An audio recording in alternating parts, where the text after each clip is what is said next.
Hiya, today is another video day, and what I thought I'd do is take you behind the scenes and let you have a look at how I prepare the studio and get ready to record each and every video. Shall we go?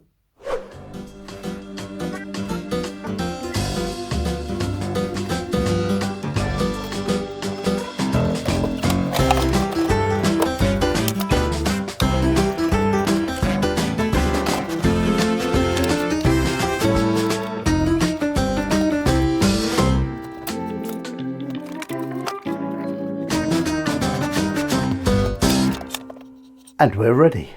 A year ago last week, I became what's known as a content creator on YouTube.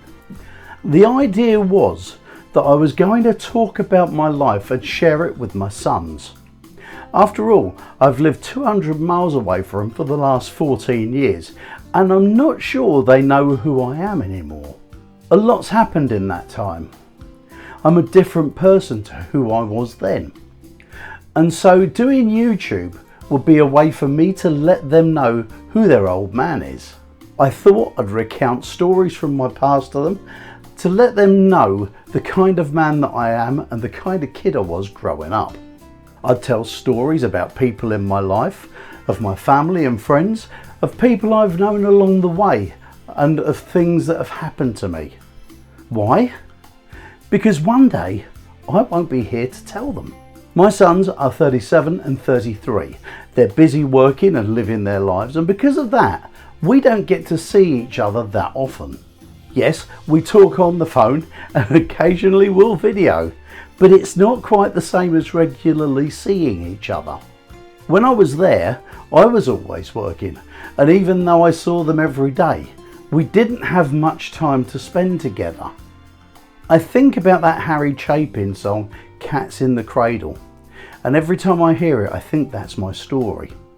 And one day, in the hopefully distant future, when I'm no longer here, they'll be able to show their children the videos and say, that's your granddad. I'd have loved that. Both my granddads were gone by the time I was 2, so I never knew them and never had no memories of them. And so that's why I started YouTube. And then something happened. Other people started to watch and comment. And somewhere between then and now, my channel has changed.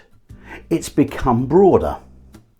Lately, because of a successful video about why I've stopped streaming on TV, my content has gone to talking about DVDs and films. In fact, I'm beginning to feel a bit like the DVD guy.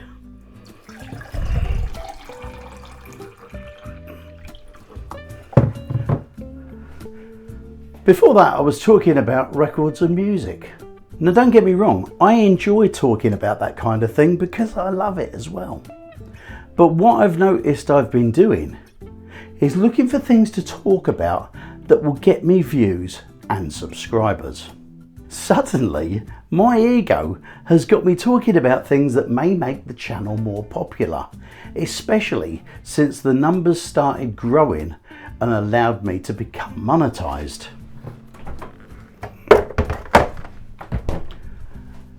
But that wasn't the intention when I started. In fact, when I started, it wasn't even in my thoughts. I wanted my boys to get to know their dad, and my reason for doing this has seemingly changed. I'm not complaining though, because along the way I've had comments from stories of life's tribulations that I've gone through, and they've been saying how by telling the story it's helped the viewer realise that they too can overcome a situation that they're going through. And that is very gratifying. And I found myself chatting to people around the world that I'd have never have come into contact with for any other reason other than me being on YouTube.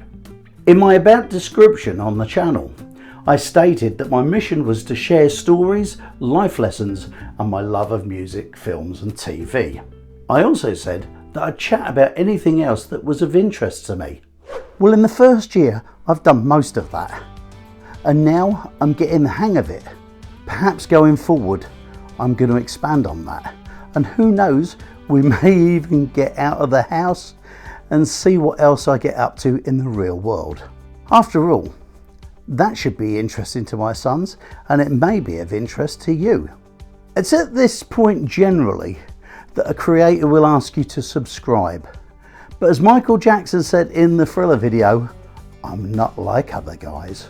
I used to ask, but truth be told, I used to find it uncomfortable saying it, and what's more, I didn't like it when I watched other videos and other creators were saying it.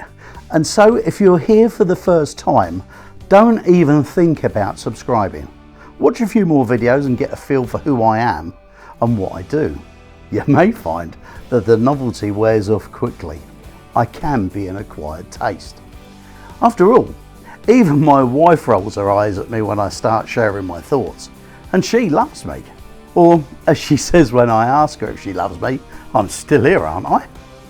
And while I'm at it, let's address the elephant in the room. I know, I need a haircut. Let's face it, you've probably only watched this far because you think I'm Danny DeVito on a bad day. And I am very soon gonna do something about it.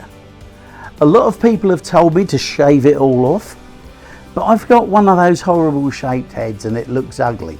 So I'm gonna keep my hair because who knows? Danny may need a body double at some stage, and if he does, I'm ready. So that's where I find myself after a year of doing this. As I film this video, I've got just over 3,700 subscribers, and I'm both humbled and somewhat bewildered because I think I'm the most boring person I know.